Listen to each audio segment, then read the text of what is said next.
I'm Shalina Tobin, aka Posh Nosh Gal, and today I'm with the highly talented Tom Aikens. With his regular TV appearances, Tom is one of Britain's most celebrated and recognisable chefs. At just 26 years old, he became the youngest British chef ever to receive 2 Michelin stars. Now, Tom has multiple restaurants around the world, from London to the Middle East. Welcome, Tom. How are you? Very well, thank you. Thank you for having me. How are you finding life in lockdown?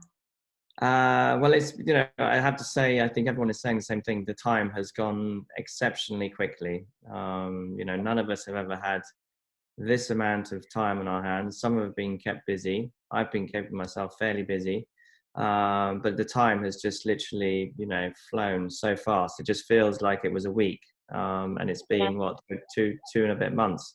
Yeah, totally So agree with you. it's quite frightening at how quickly the year is disappearing. And then we've got two little ones, 2 daughters who are 6 and 8. So on top of sort of keeping on top of work and homeschooling and everything else is never easy, that's for sure. Yeah, absolutely. And you managed to escape to the country? Yeah, I know before sort of lockdown had started, we had already left to go with some friends in Wiltshire who are the same sort of kids' age as ours. So Perfect. we just thought it would be a good thing, to at least have the kids happy, because I knew keeping them locked indoors would have been pretty horrific.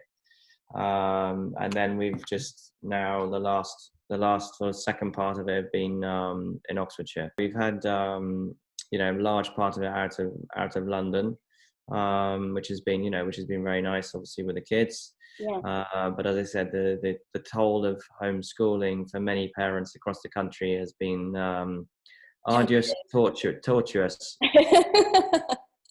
Yeah. So, other than that, what else are you doing? You working on any new recipe books? Well, I've been doing lots of obviously live casts for Instagram, doing lots of video tutorials, making lots of people learn the lovely sourdough bread.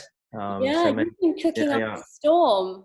So many have taken up the challenge of cooking sourdough, which has been amazing to see, from the progression of sort of really sort of flat, dodgy looking bread to some amazing, sourdough. So it's been really great to see how people have persevered with it, because they've got time on their hands, so they can do. And apart from the whole country, I think, running out of baking goods and everything else, sugar and butter and flour, it's mad. Like, everyone was just short of flour, and thank God I had sort of secret stash and supply line to Shipton Mill, which is good because we use them in the restaurant. So I had a good stock anyway. But it's been great because people have really got into home baking again and being at home and cooking for the family. Yeah. Because people don't want to go out, haven't been able to go, either want to go to the shops or been able to go to the shops or even get deliveries. So a lot of them have taken up the challenge of cooking at home, which for some is a new thing. But it's been good that the country, I think, has been very active in the kitchen. Yeah, absolutely. And I've been following your stories on Instagram, and the 5-minute challenges are really brilliant. Yeah, I've been quite enjoying watching them. And you've always been supportive of charities. Which ones are you supporting at the moment? Well, particularly the Only Paving the Way is the one that we've started fairly recently. Yeah. And as you said, I've supported many different charities over the course of my time in London and being a chef. Many of them, are very different. There's another one that I sort of work with is School Food Matters, which sort of helps young children sort of learning to cook who don't necessarily have the right tools or the equipment. But, all we need is, sometimes a few bowls and away we go. So I've been working with them for at least a decade. And then the Only Pavement Away is a very recent one, and one that I think, out of this virus that has obviously taken the whole country by a big grip is one that a lot of those in hospitality have become homelessness because of, you know, the virtues of this, and they're not being able to work and not paying the rent and everything else as well. So it's a great charity, and I thought, you know, trying to link up, you know, with a charity that is close to my heart and has something at least to do with hospitality, and they have really sort of taken this on board. And we had, you know, an initial sort of conversation about what we could do. And seeing as there are, you know, many different challenges already out there in terms of what people were doing, Yeah. I just wanted something that was, you know, was quick and easy, fun, and one that would remember. And sort of 555s are always the ones that work. And the only thing that I sort of definitely said that people who did it, there is no restrictions on the ingredients. You know, they can have as little or as many as they want, because I think once you start sort of hindering of what they can cook, it makes it even more difficult. You know, cooking in 5 minutes is already pretty tough. So I've asked lots of different chefs to do it, and they're all rising to the challenge. I mean, I've got a backlog of their videos that I'm posting.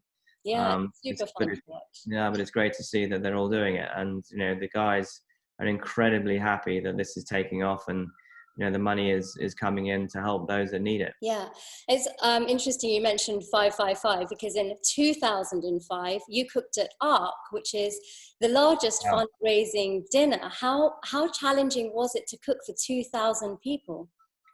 It was difficult. Let's just put it like that. I mean, it wasn't easy. And thank God we had a very good private caterer, you know, to help.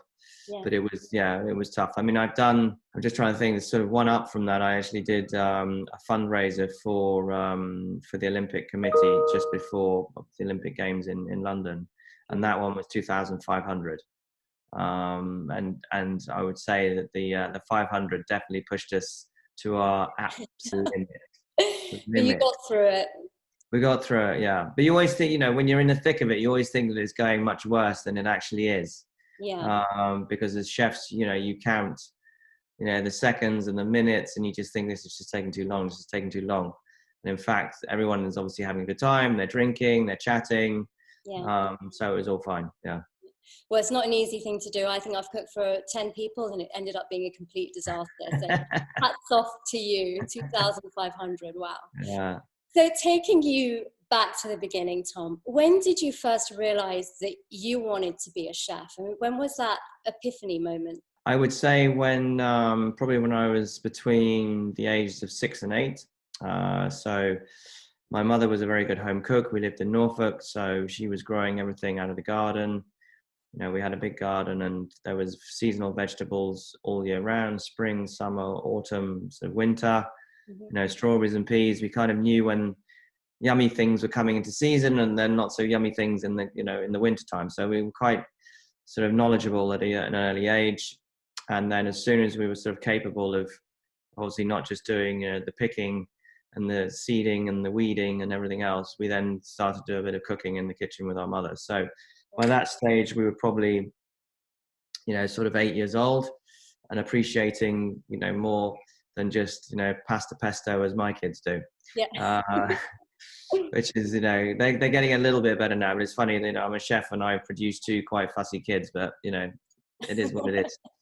And then my father was in the wine business, so he had a wine shop in Norfolk, and then he also had an importing business that he imported wine, majority through France in the earlier years, and then he started all the New World wines from sort of Australia, South America, and the US into all the sort of major supermarkets in the UK. So we had, you know, an amazing sort of childhood with the good food, and obviously my father and the wine. Yeah. And we had many sort of holidays later on, so when we became teenagers in France, and we had, you know, lots of times down in the south and in the Auvergne. When my father sort of traveled business, we would sometimes sort of tag along with him and get to sort of sample the delights of France. So with those two, I guess, sort of fatherly, motherly figures, it, you know, it kind of drove us into becoming chefs. Yeah. And they were both, you know, completely unaware and unprepared that we were going to do this with our careers. I wasn't actually really sure of what they thought that we were going to do, because we were, I don't know, I think we were about 12 or 13. I rang up the college where we were from in Norwich, and they had a very good catering college back then. It's still very good. And I called them up and asked them, what qualifications do you need to have to get onto the course? And it was then the Sitting Guild 706 1 and 2. Mm-hmm. And they said, you don't need any qualifications. You just come for an entrance exam, have an interview, and basically, if we like you, we'll take you. Because that was then sort of 86, and not a lot of people were at that stage coming, to be chefs. So we both got on, and because of the fact that we didn't need any qualifications, it was kind of music to my ears, because I thought, okay, I want to become a chef and try this cooking malarkey. Yeah. So I kind of used that then as an excuse of not needing to revise or really work hard at school. Right. So from that moment, from 13 to 15, my last 2 years of school were just awful. My grades went down. Teachers' evening just became really, I was kind of like scared of what they were going to say, the teachers, because I just knew it was going to be bad.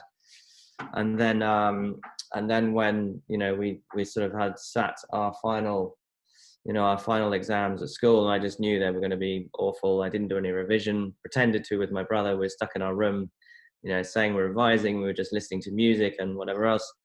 And come the day when I remember sort of being in the kitchen and getting the brown envelope from the school or the exam authority. And I just knew they were going to be awful. My father sort of reading, and as he was reading, I could see his face sort of getting crosser and crosser and sort of whiter and whiter. And after he sort of rinsed us completely, saying how effing useless we were, it was then like, well, what the hell, are you going to do with your careers now? Because you've messed it up completely of anything that you could have done. Yeah.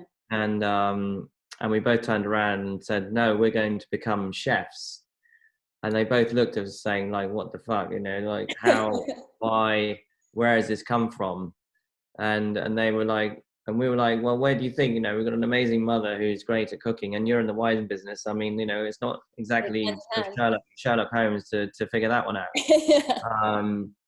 And so they accepted it, and they couldn't believe that we had already called up the college and asked, what qualifications. And they were like quite, I guess, a cross mixture of being amused and sort of slightly angry that we hadn't discussed this with them 2 years ago. Right. And they then sort of, gave us the blessing of going to college and everything else, which we did. So, yeah. Brilliant. And it all worked out really well. It worked out really well, yeah. Exactly. So, well, I've read somewhere that you made a promise to yourself that by the age of 26, that you'd make a name for yourself, and you actually became the youngest British chef ever to be awarded 2 Michelin stars at the age of 26. That's a massive achievement.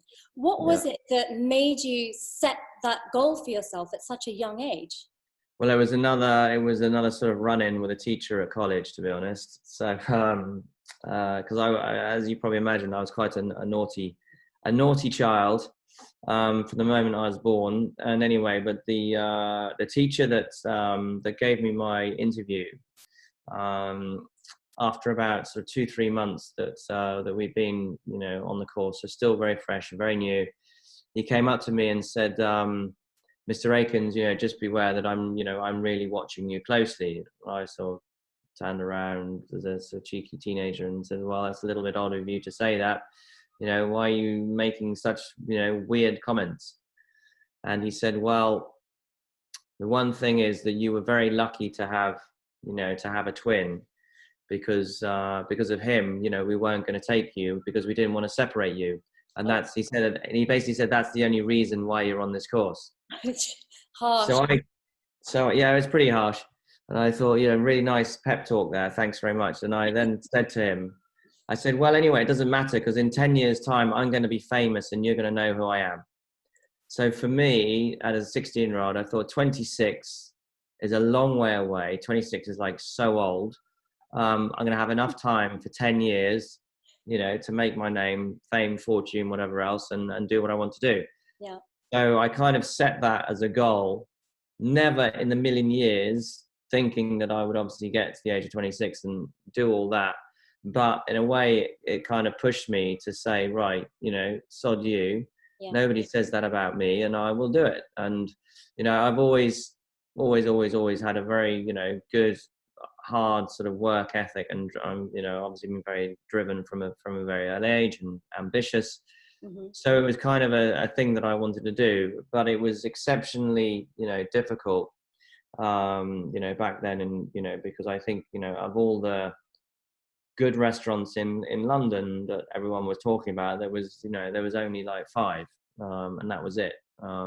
So after I left college, thinking that I knew everything and it was amazing and it was really good, little did I know that I would have such a difficult task, in actually getting a job, because I thought anyone and everyone would be stupid not to take someone as ambitious and hardworking and saying all the right words than me.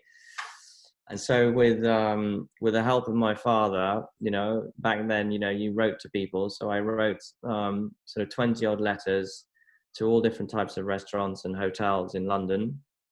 And out of the sort of 20-25 that I wrote, I think only about 5 wrote back to me, all saying, very nice letter, thank you very much, but no, we cannot take you. You don't have enough experience. You don't have enough knowledge. Come back in, 3 years when you have gained more experience and knowledge, and And some restaurants were saying, like the Gavroche or the Waterside was saying, we've got a waiting list of 3 years for chefs to come in. So there's no way that you can jump to the front of the queue. Mm-hmm. And back then, that's really what it was. You had apprenticeships going on in a lot of restaurants, but also there were a lot of chefs that wanted to work, in these fine dining Michelin restaurants, which were only, few and far between, literally, 5 restaurants. So it was virtually impossible to get into these restaurants. So I was like, seriously, like, what the hell do I do? I've got the qualifications. Okay, I'm not experienced, but I'm very eager. I'm very hungry to learn and very willing. Mm-hmm. And so again, I thought, I had a bit of a brainwave. So I said to my father, I said, why don't we write again? But I will say, I had some money saved up. I said, look, why don't I say that I'll work for nothing, for free, for a good length of time, for 6 months. And if you think that I'm worthy and I've proven myself in that 6 months, then give me a job. So I thought that was the only way that I could sort of entice them into giving me a job, and then the rest was really on my own shoulders.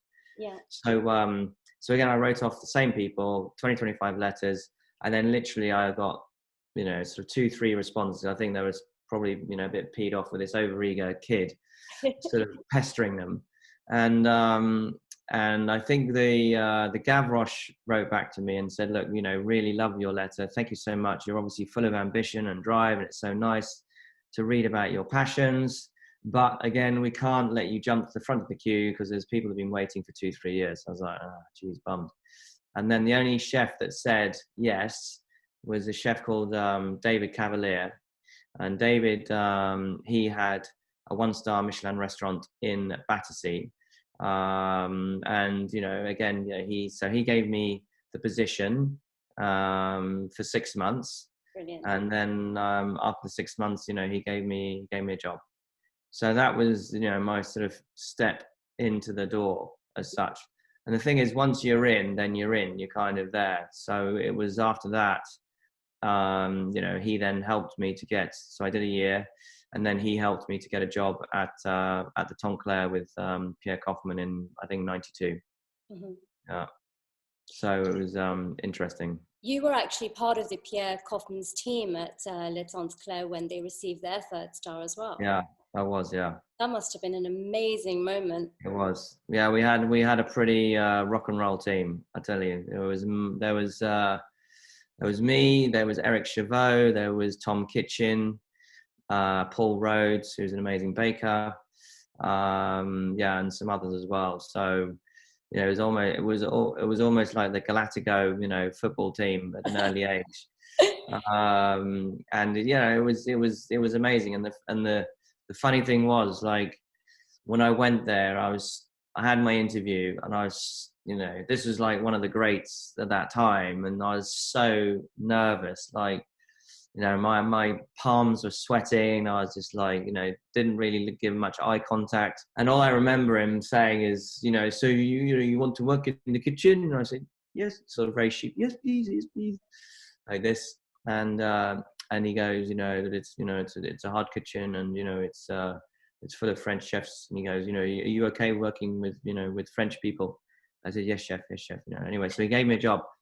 And anyway, so the literally like the first 3 months, because they were all French, I mean, they absolutely hated the English. They thought they were vile, they couldn't cook, call us like, roast beef, and they literally didn't want to speak to us, and they would always sort of gang up on us and try and put, there was me and Paul, and try and put us in the shit one way or another. So the guy that I was working with for the first 3 months, chap called Laurent, we didn't speak for 3 months, like did not say a word at all. We had our own sort of bit that we had to do, and we would do it, and that was that. And I think, Pierre kind of liked that, the sort of, I guess, the animosity between each other, and how sort of the Brit chefs versus the French chefs, so to speak. And so he played on that. He would, sometimes bring me a coffee in the morning and a croissant, and and things like this.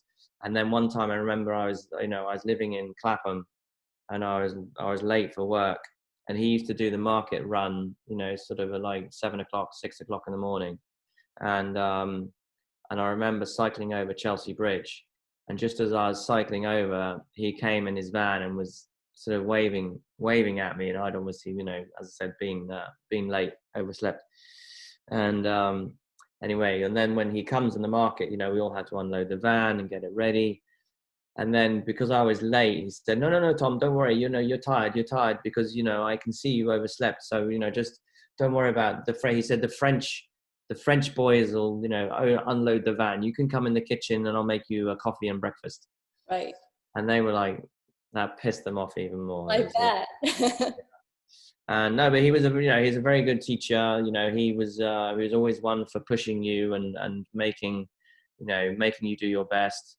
Yeah. And again, after 3 months of being on the larder, he then put me on the fish section, which was again very tough, because I was then sort of springtime coming into the warmer. So then, then it gets obviously on the fish section, everyone starts to have fish because it's summertime and I was just saying to myself, shit, he's putting me on the fish section where you have super expensive fish like turbot, like sea bass, like wild salmon and scallops. I hadn't filleted hardly any of this fish before, because I just come, straight from college, and at David's I was on the veg section. So I said to him, look, I pulled him aside and I said, chef, there's a bit of a problem here. And he goes, well, what do you mean? What do you mean there's a problem? I'm promoting you to the fish. You should be happy. I said, look, I'm really happy. I said, I can't believe it. But I said, I can't really fillet fish. He says, don't be stupid. I'll show you. So I was like, okay. Anyway, so it was, it was quite a brutal sort of first few weeks of, of filleting, and I'm afraid to say, hacking a few salmon to death, sort of leaving, half the carcass still on the bone, which I kind of sort of, hid without him knowing. But in the space of, 3-4 weeks, because you are doing a humongous amount of fish prep. Yeah. I was filleting and pin boning a whole salmon in literally like 6 minutes. Yeah. So, so you build your speed up, very, very quickly. And he's always on you, like he's always, on you all the time. So, he was a very good teacher. Yeah, it sounds like it, absolutely. So taking you back to your Michelin stars, tell us about the moment that you found out. How did you feel? So when I was at Pied à Terre, it was then 1996. Oh my God, long time ago. And the thing was that coming into a restaurant like that, where at that point, I'd had worked in some very some serious places, obviously with Pierre Kaufmann, Richard Neat, and it before Pied à Terre. I worked for Joël Robuchon, I worked for Gérard Boyer. Yeah. So I had sort of proven myself, and it was only me that had to do the proving of why I shouldn't be any good. And so the issues were though with me, of me coming in, that nobody knew who I was. So when I took over the reins from Richard Neat, there was this kind of like, I guess, vast majority of people, and I was one of them, thought, okay, well, I'm going to lose one star and hopefully I can keep one. And I would have been very, very happy with that. A lot of people were saying, no, you're going to lose both of them. And I was like, well, I'm sure I can keep one. And anyway, so with that, we just had Richard left. I then took over just after sort of Michelin guidebook had come out, and obviously they were then Richard stars. So we went into that year with the 2 stars, and because we had sort of done this where I would come in January just as the guidebook come out, have 2 weeks with Richard, and then at least sort of have a bit of a handover, and then I had January through to probably October with at least enough time to try and keep 1 star. Anyway, what happened was that Richard said, yeah, have a handover and all the staff will stay, they're going to see you through for like another couple of months. So I was like, okay, well, at least I don't have to worry about staff or anything. But then no, after him leaving, then literally like 70% of all the staff left. So that was very tough. So it was only me and then maybe 3 other guys. Wow. And that was for the majority of the year. There was like between 3 and 4 of us. So we're all working really hard. It was, yeah. I was working 6 days a week, and it was very, very reminiscent of my time when I was working with Joel Robuchon, because that again was, although it was one of the most amazing places that I worked in, the produce, the chefs, the camaraderie, it was definitely one of the toughest in terms of actual, standing in the kitchen, because we were on our feet, for best part of 18 hours, excluding, my hour travel time, to and from work. So altogether, I was out of my bed for 20 hours and slept 3 hours every night, and that was it. But it's quite amazing, when you have to do it and you want to do it, it just comes. It is a matter of mind over matter, so to speak, and what your body can do if you have obviously the right mental strength. You can do it. Yeah. So it was a little bit like that again. Working, although we had the weekends off at Robuchon, but we were working 6 days a week. I was working 18, 20 hours. I was going to the market as well, so 2-3 times a week. So when I was going to the market, I was probably sleeping 2 hours a night and then getting up at 3 a.m., 3:30, going to the market and then doing that all myself, then unloading it, then getting into work and doing a full day. So it was a little bit, I would say, tough on me, personally. But then, once, as I said, sort of, I guess towards the end of the year, we had maybe 1 or 2 more, but it was never really more than 4 chefs, including me. It's 5 max at a time. And yeah, when the guide came out, that I kept the 2 stars, it was right. I couldn't believe it, because I just couldn't believe it that was totally possible or feasible or anything. So yeah, it was an amazing achievement, and one that that I really busted my gut for, and something that that I had never ever thought possible, and it just goes to show, with a bit of determination and a bit of grit, you can do it. A lot of grit and a lot of sleepless nights. a lot. Yeah. So your latest restaurant, Muse, it's a very personal project whereby the concept of the menu is based on your childhood memories. Talk to us about how you started that journey. So basically, with all the restaurants I've had, and seeing that sort of interest in obviously interested in food. The more, now, since obviously my time at Pied à Terre, people are very knowledgeable about food. They're more interested. They kind of, a lot of them, are good home cooks that eat out, that sort of frequent places like mine. They're very knowledgeable. And so I guess the sort of real reason and sort of depth that I went into, so thinking of how we can make Muse, a little bit different, was to really think about what makes a customer want to come back to a restaurant. What is it that really, apart from the obvious things of good food and good wine and good service, what are the things that really make a customer want to come back? And the one thing in London that we've all seen over the last 5 years is how brilliant and consistent the restaurants have been, and how strong they are in the concept, the food deliverance, the service, the price point, the decor, all of it, is now really top dollar, like really very, very strong.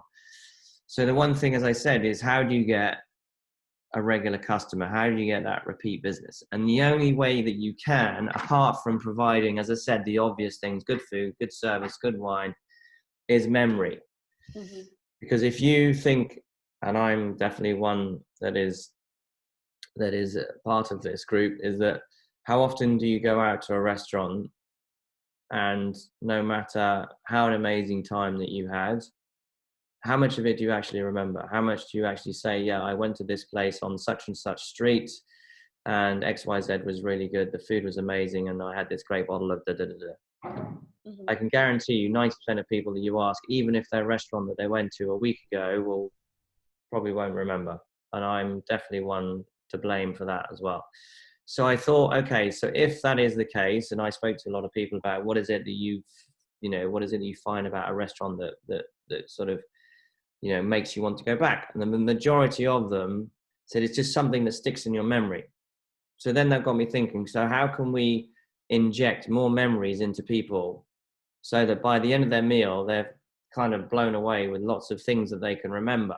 And so I then thought about the whole sort of journey from the beginning to the end of the meal, and all through their time for entering Muse, to the moment that they leave, they are bombarded with as much sort of instant hits of things that they hope, and I hope, will sort of stick in their brain, that they will then remember when they're asked about something, what was special. Then they'll have all these things at the back of their head that they will remember about Muse. So I then started to think, okay, what is it that can make someone interested about coming to a restaurant? That it's small, that it's quaint, that it's cute, that it's homely. Number one, it's in a nice, it's a really nice little Muse. It's a Muse house, it's Groom Place, it's a lovely address. Then the other thing is mystery. It's kind of quite difficult to find. People have walked past it, and it's only a black door. So again, you create the sort of the mystery and the not knowing. And then the menu, I was thinking, okay, how can you make it a little bit more interesting and mysterious about people? So I then said, okay, I'm going to do a menu with no words. Basically, I'm just going to give you a menu with descriptions.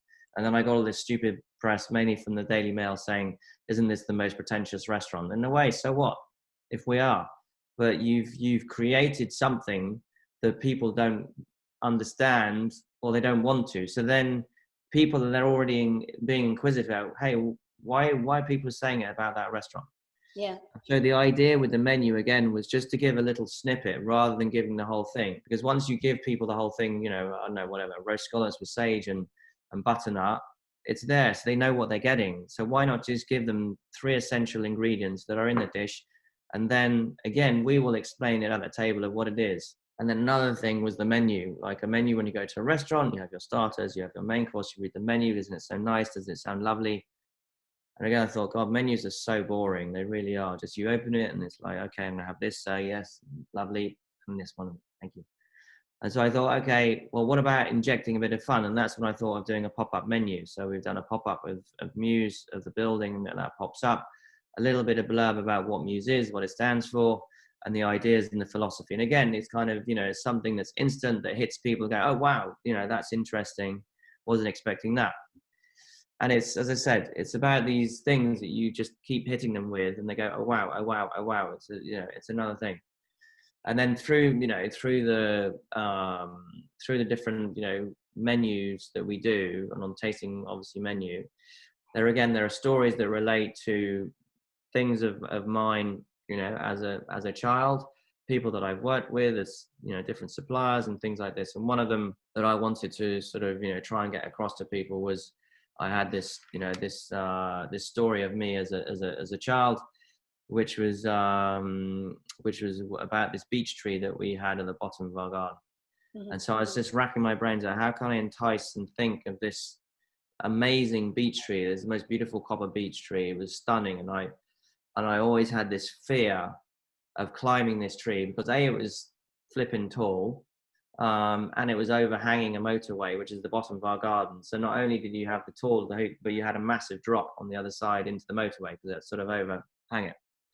But I would love conquering the fear of climbing to the top, because it's bloody exhilarating once you get there, but then you're also petrified of coming back down again. I then relayed this story into the way that a chef is creatively, because it kind of, you're on the verge, okay, you're climbing this beach and you're kind of been nervous, you're apprehensive about doing it, you're kind of scared, yet you're seriously excited about getting to the top. And it's the same as a chef, when you're creating a dish, you kind of, you're a little bit nervous about what people are going to think about. You're thinking about the taste, the flavors, does it actually go together? But you're also excited about how it's all going to come together. So the two things, were kind of similar in the thought process. So I named this dish Conquering the Beech Tree. So it's a relation of me as a child, but then also as a chef, in that excitement and that sort of little bit scared about what is it going to be, how is it going to turn out like. And so when people get this dish, which is a langoustine dish, they then get this explanation, and then it's a pop-up of a beech tree that pops up out of the menu, and there's me sort of climbing up the top, and then a little bit of explanation about conquering the beech tree.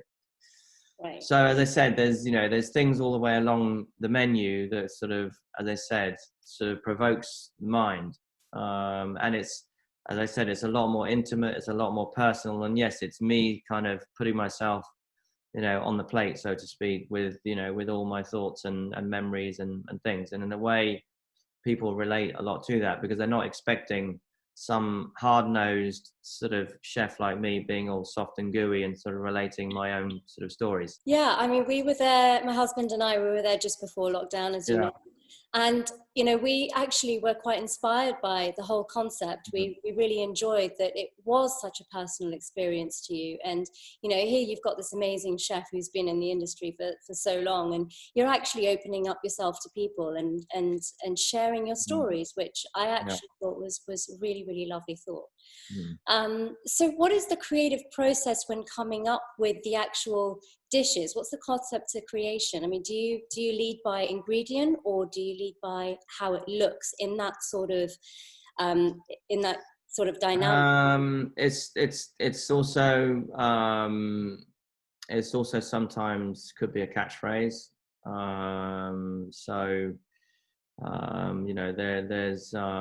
There's sometimes, like, in some of the dishes that we've done, there are many, obviously, as I said, instances of memories that I think about that will then bring in a dish. And sometimes it's seasonal as well. And if I want to, for instance, do whatever, a lamb dish, I will always then go to, okay, these ingredients that work, I know well, that associate with the lamb, and that they're in season, and then I'll try to marry them up.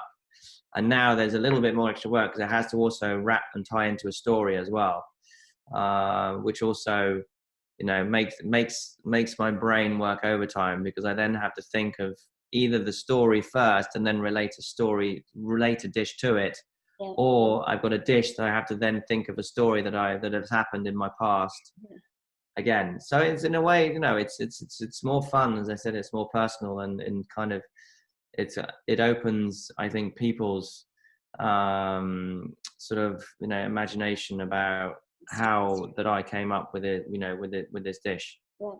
So you'd only just opened Muse just 3 months before lockdown, and I was lucky enough to be there, obviously. What are the things that you're having to go through to support the business at the moment? Well, we, as you've all seen, across London, all the restaurants are shut. There's a lot of chefs that are, working closely with helping, the NHS and doing charitable work. And I think, hats off to a lot of those that have really stuck at it and continued, with feeding the NHS and a lot of other charitable causes. And people that work, closely, on the front line, and the carers, they've had to put up with a tremendous, amount of hard work. And so, we at Muse, I've obviously been doing quite a lot of stuff with different charities, as we've explained, with Only a Pavement Away, and also feeding the NHS, doing, several cooking of dishes. I mean, literally the first few weeks was like doing repetitive sort of cooking for different charities, and which is really nice to do, because I think a lot of people, as I said, have now taken up the challenge of cooking at home a lot more, because of something that none of us wanted or would have thought could have happened to this country in being in a lockdown.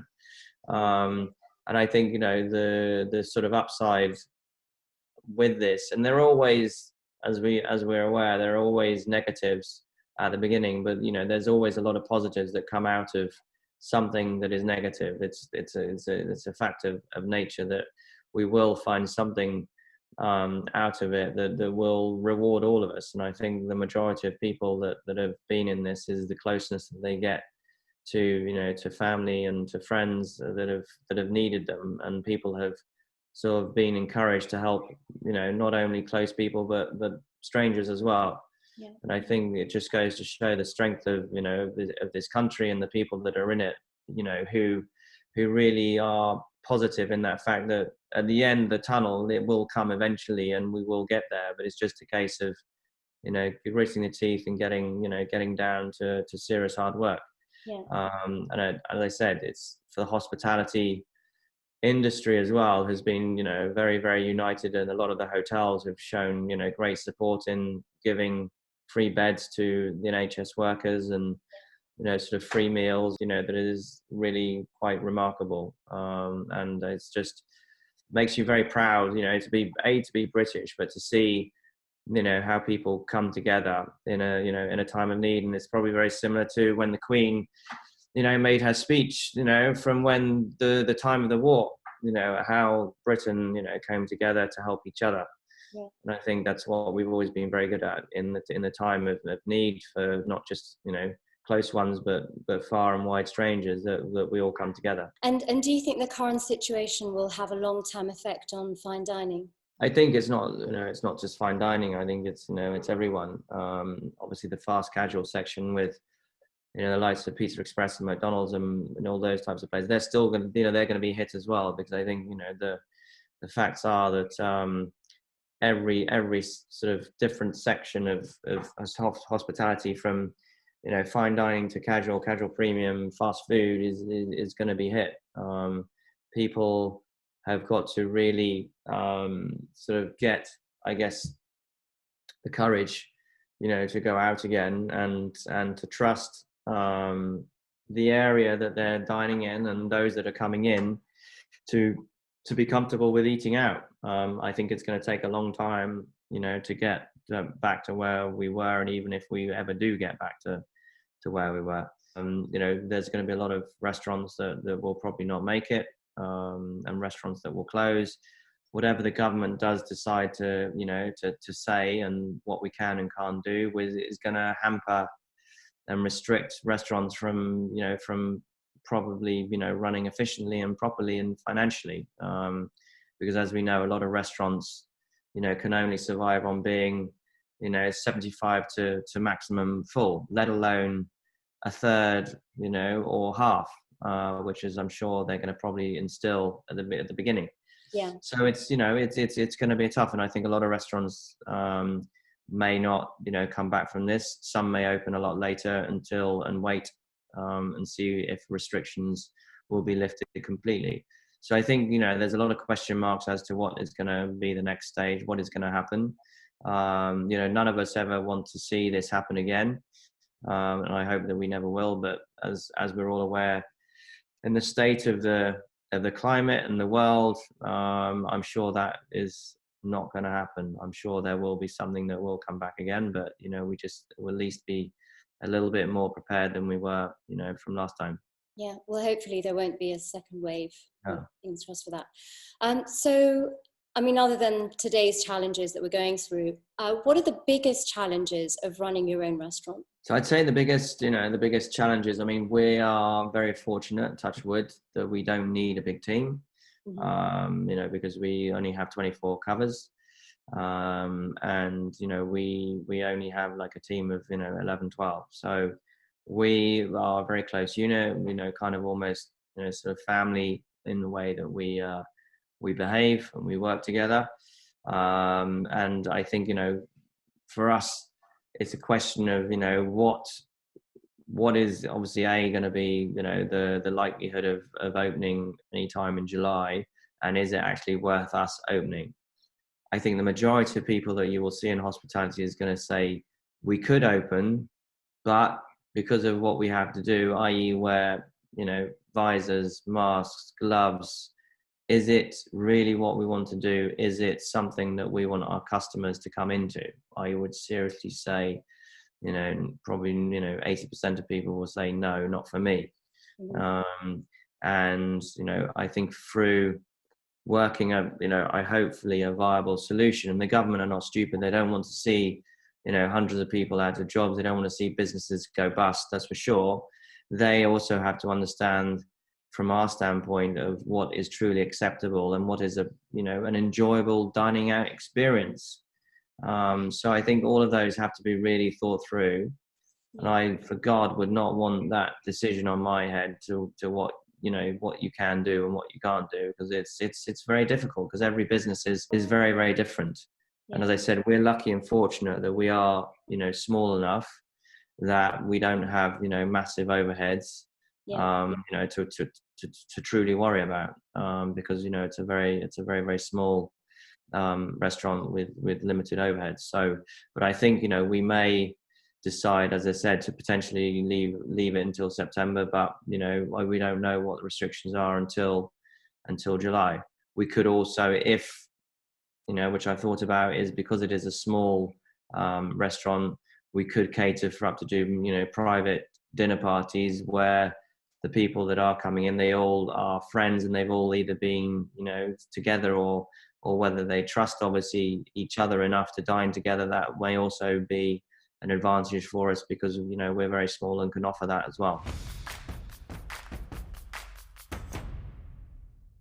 So you've got investments in the Middle East, and you're due to open a restaurant in Doha this year. Will that still be going ahead? So yeah, I've got quite a few operations in the Middle East, and for some of them, well, the one in Doha, that's going to be next year. So I think a lot of them have been closed all this time as well. So again, they've obviously suffered hugely as well out of all this, as everyone. So a lot of them have been shut down and closed until further notice. They're only just they weren't obviously as badly hit as us. So a lot of them are opening up again sort of shortly. Mm-hmm. But again, quite a few projects that were supposed to happen have been delayed. I've got something in Jakarta as well that's going to be coming along, but again, that that's been delayed and pushed till next year as well. So I think a lot of things that were supposed to be going on. I mean, for instance, we're supposed to have had the Olympics this year. Many sporting things have had to be moved. So this year of promise that we all thought it was going to be of 2020 is it's going to be waiting, I think, for another year, I'm afraid. So you've got 3 restaurants in the Edition Hotel in Abu Dhabi. Those restaurants in particular have been nominated for a host of awards, including Best Newcomer, Best Steakhouse, Best Mediterranean Restaurant. branch in Abu Dhabi as well. Yeah. Are you planning for Michelin stars once they reopen? No, I mean, I'm not sure, I'm not sure yet if Michelin will come to the Middle East. Listen, I'm sure they will at some point, Right. because there's a lot of chefs out there that, have come and have their own Michelin restaurants in Europe or other parts of the world. So, it may come. But, the whole aspect of that hotel is that it's, kind of a casual, informal sort of premium sort of dining experience. The Michelin stars weren't sort of, at the top priority of that, but just to have, very good quality, accessible, restaurants that offered, great food and service, which they do.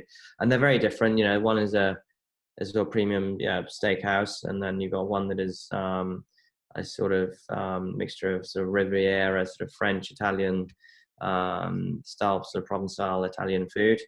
And then you've got the other one that is market, which is very sort of health orientated and focused. Well, they're all doing incredibly well. What was it that inspired you to do business in the Middle East? Well, I had been approached by the Edition, to partner up with them in the hotel in Abu Dhabi. Mm-hmm. I had at that stage already had a restaurant in Dubai called Pots, Pans and Boards, which I've been there for nearly 5 years now. Right. So it was something, I wanted to try into another state in the UAE, and having been offered the hotel in Abu Dhabi was amazing, because they're a really amazing brand, and in terms of the opportunity of working with them there was definitely not an easy decision to say yes to, that's for sure. Right. And they're, as I said, they're an amazing hotel group. They've always had a very sort of high expenditure for the dining out in the hotels. They've all got sort of really top quality chefs working in all their different hotels across the world. So they're very focused on on the F&B as a hotel group, which not a lot are. It's not sort of their main priority. Yeah. Whereas with the Edition, they're very focused on that being one of their sort of top things to attract customers to come to their hotels. And what is your favorite food destination? I think one of my favorite food destinations probably Barcelona as a city is very exciting. I haven't been to Lisbon. I want to try and get to, because Lisbon is an amazing city, and definitely want to go there this year. Yeah.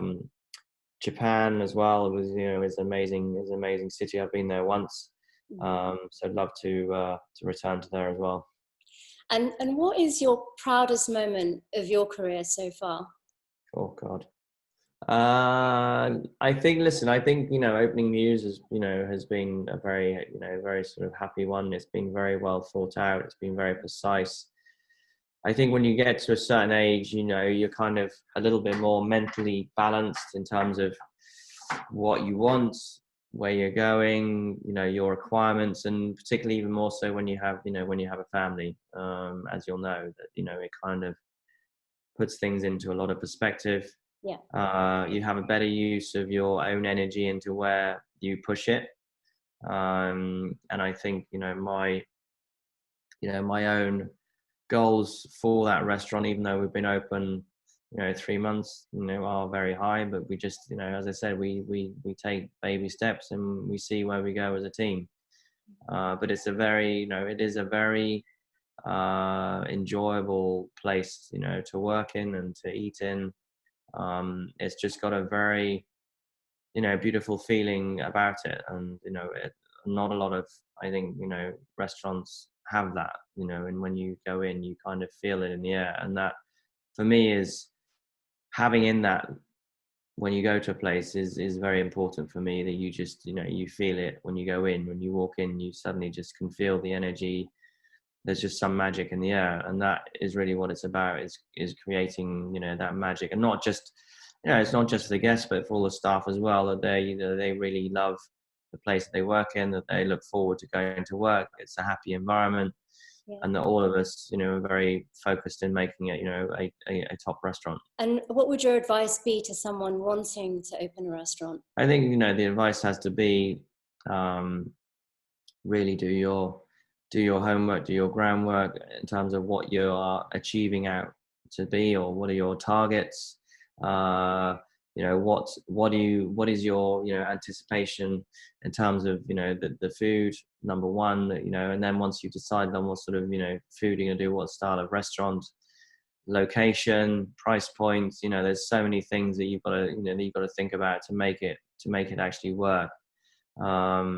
And one thing that you've all got to do as well is, although that it is exceptionally hard work, at the end of the day you've got to try and make it as a fun thing. Although it is like seriously ball breaking hard work, it has to be fun as well. Without the fun, then it's just it will just die, I'm afraid. So which industry figure do you most admire? Listen, there are many. I think for all the ones that I work with, there are many that I really respect and that I admire. And if I obviously had to choose two of the chefs that I work with, would be Pierre Kaufman and Joel Robuchon. That I had got the most out of. That's for sure, in terms of my style and who I've become. So I would say, Pierre Kaufman is one that, he's an amazing man, an amazing character. He has created, a legacy of what his work has created with all the chefs that have worked with him. And he was an amazing teacher and father figure for many chefs. And he's got a lot of respect, for people that, make a success as well. So he's definitely a man that that is an inspiration to all. He's obviously not cooking as much as he was, that's for sure. But as I said, he's really had a grasp on and grip on my career path, and has helped me definitely become the chef that I am. And do you have a favorite restaurant in London? I know you're gonna do it right. It's so hard. I think, listen, a favorite restaurant is for me almost like the impossibility of anything. And I think out of all the restaurants that I eat in, it's not I do a lot of cooking. I do a lot of cooking at home. And for me to say that's my favorite restaurant, I just don't have one. Right. Because I just don't know. I wouldn't say that I never go to a restaurant twice. I probably do, but I can't really remember all the ones that I do go to twice. But we are so lucky in London to have such amazing restaurants that that we have every week. We have several opening, and you just can't keep up. It just it just mind boggles me that you don't have even food critics. I don't know how they do it. Just eating non-stop 2, 3, 4 times a week, and they probably still don't have enough time to get around to all the ones they want to eat. So we are very lucky to have such a wonderful city and the rest of the UK with other talented chefs, because there's more and more amazing chefs outside of the capital that are making their own names and making great restaurants and great food. So we're very lucky as a whole island to have such amazing restaurants and chefs and front of house teams as well. Absolutely. And so what would you be if not a chef? Okay, so I'm a bit of an adrenaline junkie. I like to push myself to the absolute bitter end of limit. So I would either probably be a jockey. Okay. Or a jockey or a Formula One driver. I've done both. I've driven in a Formula One car. Awesome. Which I was fortunate enough to do 2 laps in a Renault Formula One in the Paul Ricard track in the south of France, and it was just mind blowing. I tell you, just insanely fast. And then on my mother's side, we had she had. So it's quite funny. So she was a twin, because I'm a twin as well. So she was a twin. On one side was 5 brothers and a sister, and then the other side was 5 sisters and a brother. So they had a huge amount of cousins. So one of her sisters married an Irishman in Tipperary, and lo and behold, he was he was into horses and whatever. And they then produced a son who eventually became a champion jump jockey. He won Cheltenham Gold Cup 3 times and everything. And anyway, so I stayed with them when I was, I must have been 35. And I had obviously been through all my sort of earlier years, as a child, and, sort of ridden on a pony around sort of, the yard. And that was it. I had never really ridden a horse ever. And I just thought, I'm going to go there. I went on my own for a week. So I said to my uncle, look, I would really like to learn how to ride, properly, because I couldn't. And typical Irish says, oh, don't worry, we'll get you riding in no time. And anyway, so I had a whole week with them. And because, all our family are quite, have ridden horses, I guess there was a little bit sort of in the blood, so to speak. And so the course of, every day we would go into, he had an indoor arena where they sort of taught the jockeys and people to ride. And they also trained horses as well. So every day, I go in the indoor arena, and, we'd be in there for like 4 hours in the morning, another 3 hours in the afternoon. So it was literally like 7 hours on a freaking horse. I was like so sore every day. Yeah. But every day, I get a bit better, and, I was like going from cantering to trotting to galloping, and then doing jumps and everything. And then, by the end, like, the 5th day, I was like happily galloping pretty fast, around the indoor arena. And then obviously I fell over quite a few times as well. Right. Then he said to me, oh, do you want to come out tomorrow morning, in the stables, and, we'll have a surprise for you. So he said, the jockeys go around the gallops, which is a massive field that they go out on. And he says, maybe you can go out after they've ridden, because they all go out like 6 o'clock in the morning or whatever. So I came down at like 7:30. And I go into the stables, and he's there, my uncle's there waiting for me. And I can see he's got a massive, massive grin on his face. And he pulls this horse out that is literally like his nostrils are flaring. He's got fucking steam coming out of his nose. And I'm like, this is my horse. He goes, yeah, this is your horse. He's a young horse. He's got full of energy and beans, but he's timid. He's timid. Don't worry there. He's timid. He's gentle. He doesn't look it, but he's gentle like this. And I was like, oh, shit. And he goes, oh, I've got another surprise for you. So he gave me not only this freaking, crazy horse, he then gave me a proper, like, short stirrup racing saddle, which I had not even sat in. I mean, it's literally a bit of leather with a couple of, stirrups on it. Wow. So I get onto this horse, and this thing is, doing this, like, twitching, and his ears were like flaring up. And he goes to me, right, this is the trick. He says, like, when you leave the stables, you go out of the stables, follow the wood chip path through the forest, and then you're out on the gallops. And he said, just make sure you got them reins really tight and sharp, because he may want to pull a little bit, but don't worry, you can control them. You're a strong boy, I can see that. Right. So I was like, okay, yeah, okay, all right. I believe, I totally was suckered in here. I totally believed him, of course. But anyway, so I go out the stables or wood chip path, go to the forest, and then boom, this thing just freaking legs it. I don't know how many miles an hour we were doing, like, wow. Full pelt. And I'm out the saddle, like, tucked in, like, not freaking moving. And I was just like, thank God I had a helmet and visors on, because the amount of mud that you get thrown up at you because they're going obviously fast. And he was riding alongside me in his battered Jeep, like laughing, literally laughing his head off. Saying, there, Tommy, you're going pretty fast now there. And like, I think we're doing, like, I don't know, whatever they go, 40, 50, whatever miles an hour. I'm like insane speed. And I was just looking at the ground, just going, so fast underneath me. I was just like, I'm not going to fall off here. But I tell you, the excitement and the adrenaline of that was just stratospheric. It really was just unbelievable. And I couldn't stop the horse for 2 full gallops of this thing until it sort of knackered itself out. Wow. So yeah, so that was, that was up there. And did you ever go again? I did, yeah. No, I went again, yeah, because you kind of, there's nothing I think as exhilarating, apart from obviously being in a Formula 1 car, but when you're on an actual animal that is just like gunning at it, like just going, it is just, my God, it gets your heart going like no tomorrow. But you also, I mean, forget the car, forget the horse, but on your feet as well, because you ran the marathon in the Sahara Desert, the Yeah, I ultra did. marathon. Yeah, I did that. I did that as well. Yeah.